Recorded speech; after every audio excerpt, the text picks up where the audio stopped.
শেখ হাসিনা বিরুদ্ধে রায় ঘিরে নেওয়া হয়েছে কঠোর নিরাপত্তা ব্যবস্থা। এ বিষয়ে জানাতে সরাসরি যুক্ত হচ্ছেন সহকর্মী শফিকুল ইসলাম। শফিকুল, আইন শৃঙ্খলা পরিস্থিতি কেমন দেখছেন?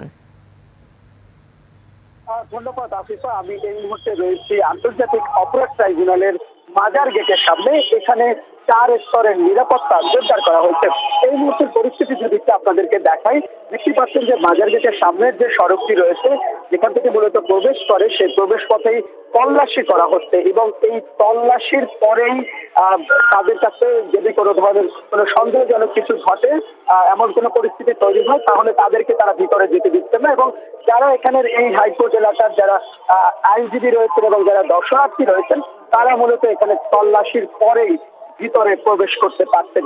এবং এই হাইকোর্টের যে বাজার গেট, এর সামনে কিন্তু আমরা দেখছি যেমন পুলিশের বিপুল সংখ্যক পুলিশের কিন্তু উপস্থিতি এখানে রয়েছে এবং তার অপর পাশে কিন্তু আমরা বিজিবির যে মোতায়েন, সেই বিজিবিও কিন্তু আমরা মোতায়েন রয়েছে। এবং ঠিক এই গেটের ভিতরে, অর্থাৎ ভিতরে প্রবেশের পরেই কিন্তু আমরা দেখতে পাচ্ছি যে সেনাবাহিনীর যে অবস্থান সেটা কিন্তু রয়েছে এবং এখানে সেনাবাহিনীরা তারা খুব সতর্ক অবস্থায় রয়েছেন এবং ভিতরে কিন্তু যারা র্যাব রয়েছেন, অর্থাৎ এখানে যে 4 স্তরের নিরাপত্তা, পুলিশ, র্যাব, বিজিবি এবং সেনাবাহিনী, তারা কিন্তু মোতায়েন রয়েছে এবং সকল ধরনের বিশৃঙ্খলা এড়াতে, কোনো ধরনের নাশকতা যাতে না ঘটে, সেজন্য কিন্তু এখানে যারা রয়েছেন তারা কিন্তু তৎপর রয়েছেন।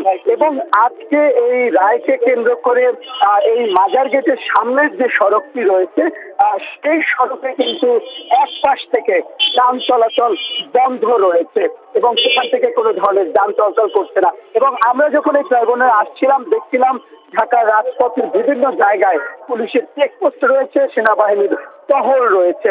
এছাড়া আরেকটি বিষয় যদি একটু জানিয়ে রাখি, আজকে কিন্তু ঢাকায় বিপুল পরিমাণ, অর্থাৎ বিপুল সংখ্যক গাড়ি কিন্তু রয়েছে এবং রাস্তায় প্রচন্ড জ্যামও কিন্তু আমরা দেখেছি। এই ছিল আমার কাছে ট্রাইব্যুনাল থেকে যে নিরাপত্তা জোরদারের সর্বশেষ খবর।